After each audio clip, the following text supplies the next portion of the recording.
Bugun men sizlarga juda muhim masalani oddiy tilda tushuntirib beraman. Qariyalar qo'shimchasi oshgani. Avgust oyida kimlar pensiyasiga yoki nafaqasiga qo'shimcha ravishda 20 million 500 ming so'mgacha pul olish mumkinligi haqida gaplashamiz. Bu ma'lumot har bir oilaga tegishli. Chunki deyarli har bir xonadonda pensioner, ota-ona, buvi, buva, nogironligi bo'lgan fuqaro yoki ijtimoiy yordam oladigan inson bor. Agar bu masalani vaqtida tushunmasangiz, sizga tegishli pulni kechiktirib olishingiz yoki umuman murojaat qilmay qolishingiz mumkin. Shuning uchun videoni oxirigacha ko'ring. Men bugun kimlar xavotir olishi kerak, kimlar qo'shimcha pul kutishi mumkin, qaysi holatlarda pul avtomatik tushadi, qaysi holatlarda esa hujjat bilan murojaat qilish kerakligini batafsil tushuntiraman. Kanalga o'zroq obuna bo'ling, like bosib qo'ying, chunki bunday ma'lumotlar vaqtida yetib bo'lsa, ko'p oilalar o'z haqini talab qila oladi. Men bir narsani aniq qilib aytaman. Qariyalarga beriladigan qo'shimcha, kompensatsiya, ustama yoki ijtimoiy to'lovlar har doim ham bitta nom bilan yuritilmaydi. Odamlar orasida qariyalar qo'shimchasi, pensiya ustamasi, avgust qo'shimcha puli, kompensatsiya, bir martalik to'lov deb aytilishi mumkin. Aslida esa bu to'lovlar turli asoslarda beriladi. Yoshga doir pensiya, nogironlik pensiyasi, bo'g'uvchisini yo'qotganlik pensiyasi, kam ta'minlangan oilalarga yordam, parvarish puli, taqam yoshdan oshganlarga qo'shimcha, ayrim toifadagi faxriylar va yolg'iz keksalar uchun alohida qo'llab-quvvatlash. Oldin ko'p holatlarda odamlar bunday qo'shimchalar haqida faqat mahalladan yoki tanish-bilishdan eshitardi. Kimdir falon odamga qo'shimcha tushibdi, kimdir avgustda hammaga 21 million berilar ekan deb gap tarqatardi. Natijada odamlar bank kartasiga pul tushishini kutib o'tirardi. Lekin pul tushmasa, qayerga borishni, kimdan so'rashni bilmasdi. Eng katta muammo shunda, hamma qo'shimcha ham hammaga berilmaydi. Har bir to'lovning o'z sharti, o'z toifasi, o'z ro'yxati va o'z tartibi bor. Endi o'zgarayotgan asosiy narsa shuki, ijtimoiy himoya tizimida qariyalar, nogironligi bo'lgan shaxslar, yolg'iz yashovchi pensionerlar va ehtiyojmand oilalar bo'yicha ma'lumotlar ko'proq elektron bazalar orqali tekshirilmoqda. Ya'ni avvalgidek har bir ma'lumotni faqat qog'oz bilan isbotlash shart bo'lmagan holatlar ko'paymoqda. Lekin bu hech qayerga bormasangiz ham hammasi o'zi hal bo'ladi degani emas. Agar sizning ma'lumotingiz bazada noto'g'ri bo'lsa, yashash manzilingiz o'zgargan bo'lsa, bank kartangiz faol bo'lmasa, oilaviy holatingiz noto'g'ri ko'rsatilgan bo'lsa yoki siz aslida huquqli bo'lsangiz ham ro'yxatga kirmagan bo'lsangiz, pul kechikishi yoki umuman ajratilmasligi mumkin. Avgust oyida 20 million 500 ming so'mgacha qo'shimcha olishi mumkin degan gap aynan shuning uchun odamlarni qiziqtiryapti. Men bu yerda juda ehtiyotkor bo'lib tushuntiramagan.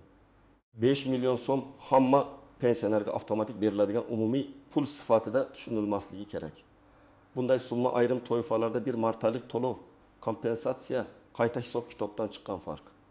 Oldingi oylar uchun yig'ilib qolgan qo'shimcha yoki alohida ijtimoiy yordam sifatida shakllanishi mumkin.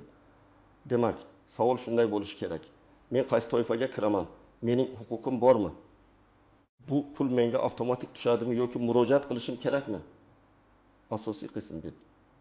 Kimlar bilishi kerak? Kimlar xavotir olishi kerak? Kimlar kutmasligi mumkin? Birinchi toifa dakkazu yoshdan oshgan pensionerlar. Amaliyotda eng ko'p savol aynan shu toifa bo'yicha keladi. Chunki yoshi ulug' insonlarga qo'shimcha e'tibor, parvarish, dori-darmon, yordamchi xarajatlar ko'payadi. Agar pensioner 40 yoshga to'lgan bo'lsa, ayrim hollarda unga qo'shimcha ustama, parvarish bilan bog'liq to'lov yoki ijtimoiy yordam ko'rib chiqilishi mumkin. Masalan, Toshkent viloyatida yashovchi 2 yoshli otaxon pensiya oladi, lekin yolg'iz yashaydi. Farzandlari boshqa hududda.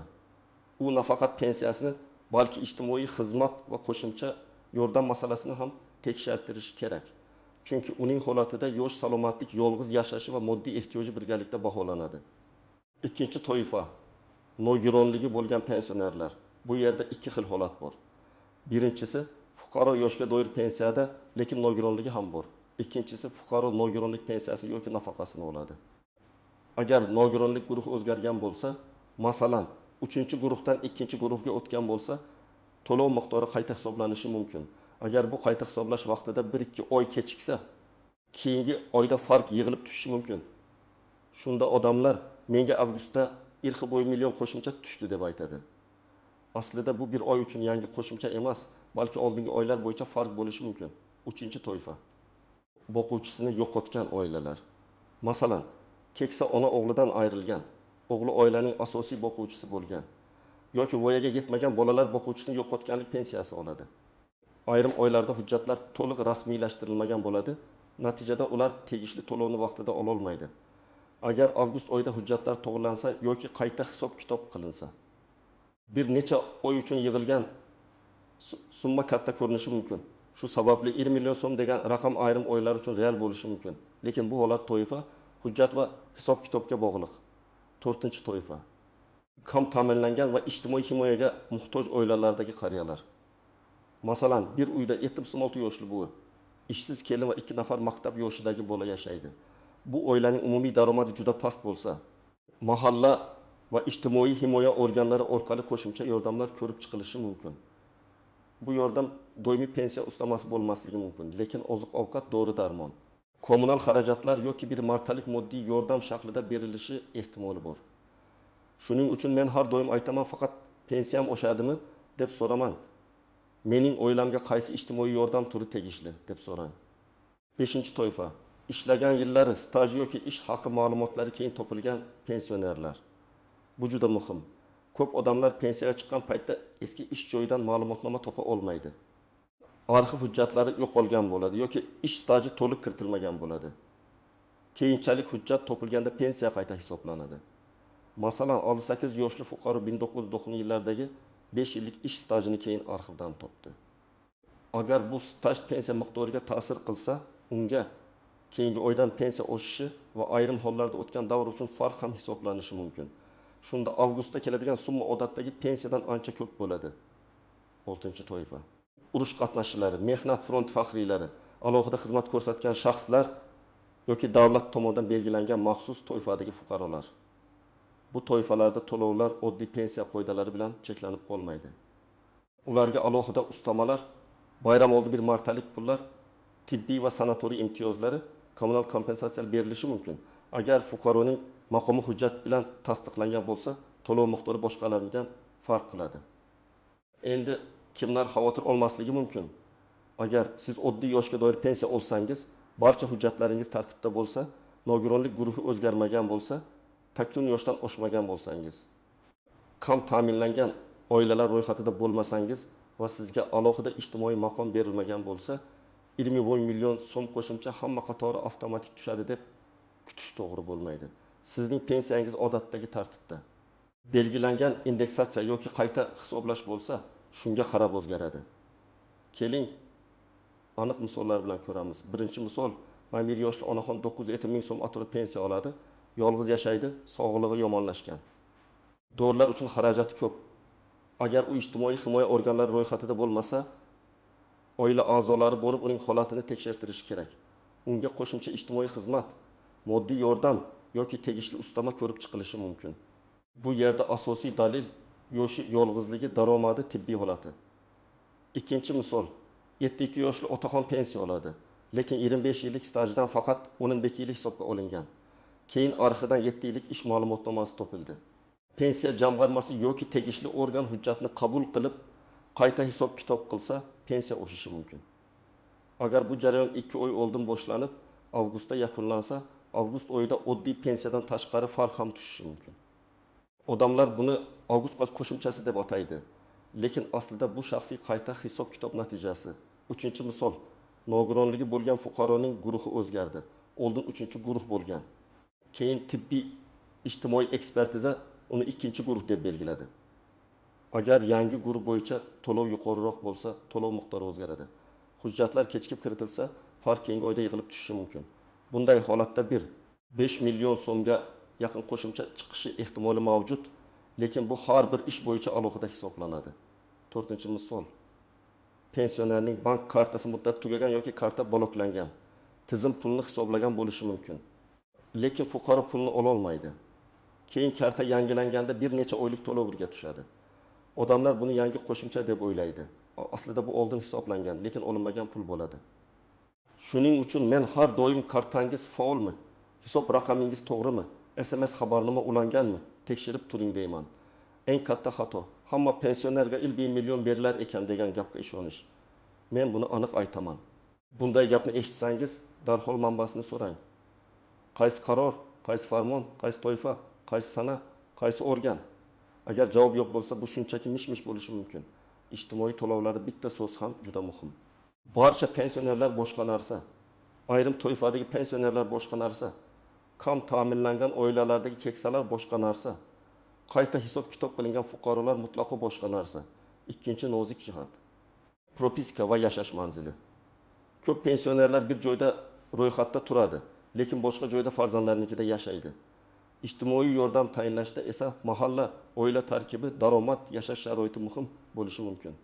Agar siz boshqa hududda yashab, boshqa hududda ro'yxatda tursangiz, hujjat aylanishi cho'zilishi mumkin. Ba'zan mahalla siz bizda yashamaysiz deydi. Boshqa mahalla esa siz bizda ro'yxatda emassiz deydi. Bunday vaziyatda rasmiy tushuntirish olish, yashash joyi bo'yicha dalolatnoma, oilaviy tarkib va daromad ma'lumotlarini tartibga solish kerak. 3-nozik jihat oila daromadi. Kam ta'minlanganlik yoki ehtiyojmandlik baholanganda faqat pensionerning o'zi emas, ba'zan birga yashovchi oila a'zolari ham hisobga olinadi. Masalan, bu 900 ming so'm pensiya oladi. Lekin o'g'li rasmiy 8 million so'm oylik oladi va bir uyda ro'yxatda turadi. Bunday holatda oila kam ta'minlangan deb topilmasligi mumkin. Lekin boshqa holatda bu yolg'iz pensiyasi kam, uy xarajatlari ko'p bo'lsa, yordam olish imkoniyati oshadi. Demak, natija faqat yoshga emas, butun vaziyatga bog'liq. 4-nozik jihat hujjatdagi ism familiya xatolari, eski pasport, ID karta, mehnat daftarchasi, arxiv ma'lumotnomasi. Nikoh guvohnomasi va tug'ilganlik haqidagi hujjatlarda bitta harf farq qilsa ham qayta hisob-kitob to'xtab qolishi mumkin. Masalan, bir hujjatda Karimova, boshqasida Karimova emi. Yana birida otasining ismi boshqacha yozilgan bo'lsa, mutaxassis qo'shimcha tasdiq so'rashi mumkin. Shuning uchun eski hujjatlarni yig'ayotganda ism, familiya, tug'ilgan sana va ish davrlari bir-biriga mos kelishini albatta tekshiring. 5-nozik jihat to'lov sanasi. Avgustda pul tushadi degani aynan 1 avgust kuni hammaning kartasiga tushadi degani emas. Pensiya va nafaqalar hudud bank, pochta, to'lov jadvali va texnik jarayonlarga qarab turli sanalarda berilishi mumkin. Kimdadir o'yning boshida, kimdadir o'rtasida, kimdadir biroz kechikib tushadi. Agar pul 1-2 kun kechiksa, vahima qilmang. Lekin odatdagi sanadan sezilarli kechiksa, bankdan, mahalladan yoki mas'ul organlardan so'rash kerak. 6-nozik shart firibgarlardan ehtiyot bo'lish. Bunda yangiliklar chiqqanda ayrim odamlar men sizga 5 million qo'shimcha chiqarib beraman. Kartangiz raqamini SMS kodini yuboring deb aldashi mumkin. Hech qachon SMS kodini bank kartangizning maxfiy ma'lumotlarini, mobil va parolini hech kimga bermang. Davlat to'lovlari uchun SMS kod so'ralmaydi. Rasmiy murojaat mahalla, ijtimoiy himoya bo'limi, pensiya jamg'armasi, bank yoki davlat xizmatlari orqali qilinadi. Telefon orqali noma'lum odamga ishonib, pulingizni yo'qotib qo'ymang. 7-nozik jihat. Bir martalik to'lov bilan doimiy oshishni adashtirmang. Agar avgustda sizga 1 million so'm ko'proq tushsa, bu keyingi oy ham shuncha ko'p tushadi degani bo'lmasligi mumkin.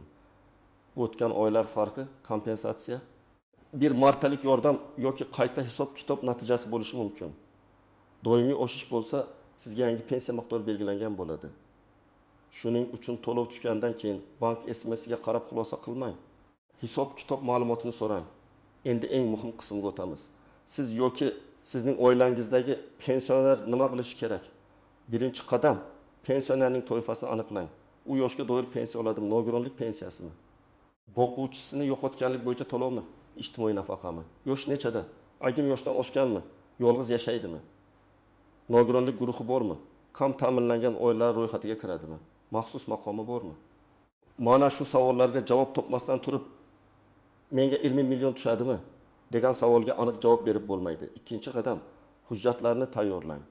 Eng kamida ID karta yoki pasport, pensiya guvohnomasi yoki pensiya olishni tasdiqlovchi ma'lumot, bank kartasi, rekvizitlari, yashash manzili bo'yicha ma'lumot, oila tarkibi, nogironlik bo'lsa tibbiy ijtimoiy ekspertiza hujjati, ish staji bo'yicha mehnat daftarchasi yoki arxiv ma'lumotnomalari kerak bo'lishi mumkin.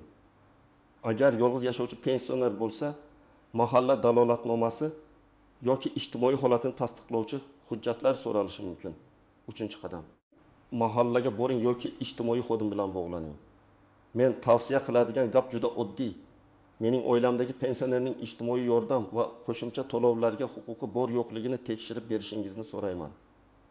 Shu jumlani ayting. Faqat "Exira men million beriladimi?" deb so'rasangiz, sizga bilmaymiz deyishlari mumkin. Lekin huquqni tekshirishni so'rasangiz, mas'ul shaxs pensionerning to'yfasini, daromadini, oilaviy holatini va bazadagi ma'lumotlarni ko'rib chiqish kerak. 4-qadam. Pensiya jamg'armasi yoki tegishli bo'limdan qayta hisob-kitobni so'rang. Agar sizda qo'shimcha ish staji, eski oylik ma'lumotlari, ilgari hisobga olinmagan hujjatlar bo'lsa, ularni shunchaki uyda saqlab qo'ymang. Ariza yozing. Arizada pensiya miqdorining mavjud qo'shimcha hujjatlar asosida qayta hisoblab berishingizni so'rayman deb yozish mumkin. Hujjat nusxalarini ilova qiling. Asl nusxalarni ko'rsatishga tayyor bo'ling. Arizangiz qabul qilinganini tasdiqlovchi raqam yoki belgi oling. 5-qadam. Bank kartangizni tekshiring. Kartaning muddati tugamaganmi? Karta bloklanmaganmi? Telefon raqamingiz ulanganmi? Bank ilovasida tushumlar ko'rinadimi? Agar pensioner karta ishlatishni bilmasa, farzandlar yordam berishi mumkin, lekin maxfiy kodlarni ehtiyot qiling. Agar pul pochta orqali olinsa, pochta jadvalini aniqlang. Ayrim keksalar pul tushmadi deb o'ylaydi. Aslida karta yopiq yoki pochta xabari yetib bormagan bo'ladi. 6-qadam. Rasmiy javob talab qiling. Og'zaki gap bilan cheklanib qolmang. Agar sizga tegishli emas deysa, nima sababdan tegishli emasligini so'rang. Qaysi mezon bo'yicha rad etildi? Daromad yuqorimi? Hujjat yetishmayaptimi? To'yfa mos kelmayaptimi? Bazada xatolik bormi? Sababini bilsangiz, uni tuzatish mumkin. Sababini bilmasangiz, oylar davomida bir joyda turib qolasiz. 7-qadam. Agar rad javobi noto'g'ri deb hisoblasangiz, yuqori turuvchi organlarga murojaat qiling. Davlat xizmatlari markazi, ijtimoiy himoya bo'limi, pensiya jamg'armasi, mahalliy hokimlikning mas'ul bo'limlari yoki rasmiy murojaat platformalari orqali ariza qoldirish mumkin. Arizada hissiyot bilan emas, fakt bilan yozing. Pensionerning FAH, tug'ilgan yili, yashash manzili, oladigan pensiya turi, muammo nimada, qaysi hujjatlar bor, nimani so'rayapsiz. Masalan, avgust oyida qo'shimcha to'lov yoki qayta hisob-kitob bo'yicha huquqimni tekshirib, yozma javob berishingizni so'rayman. 8-qadam. Oilada keksalar nomidan ish qilayotgan bo'lsangiz, ularning roziligini oling. Hujjatlar shaxsiy ma'lumot hisoblanadi. Farzand yoki qarindosh yordam berishi mumkin. Lekin pensionerning huquqi va roziligi muhim. Agar pensioner yura olmasa, uyga borib xizmat ko'rsatish, ishonchnoma yoki vakillik tartibi haqida so'rash mumkin.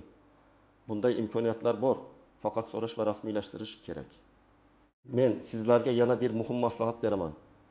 Har bir tushgan pulni yozib boring. Masalan, iyulda qancha pensiya tushdi, avgustda qancha tushdi, farq qancha, SMSda nima deb yozilgan, bank ilovasida qanday ko'rsatilgan. Agar keyin savol tug'ilsa, sizda aniq raqamlar bo'ladi. Menga kam tushdi deyish bilan. Iyulda 20 ming so'm tushgan, avgustda 2 ming ming so'm tushgan. Farq 20 ming so'm tushgan. Bu farq nimaga hisoblangani tushuntirib berishingizni so'rayman. Deyishning ta'siri bir xil emas. Ikkinchi gap ancha kuchli, chunki unda raqam bor. Yana bir amaliy holat.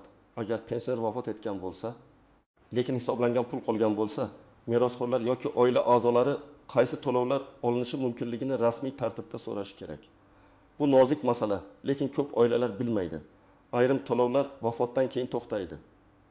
Ayrim hisoblangan, lekin olinmagan pullar esa belgilangan tartibda rasmiylashtirilishi mumkin.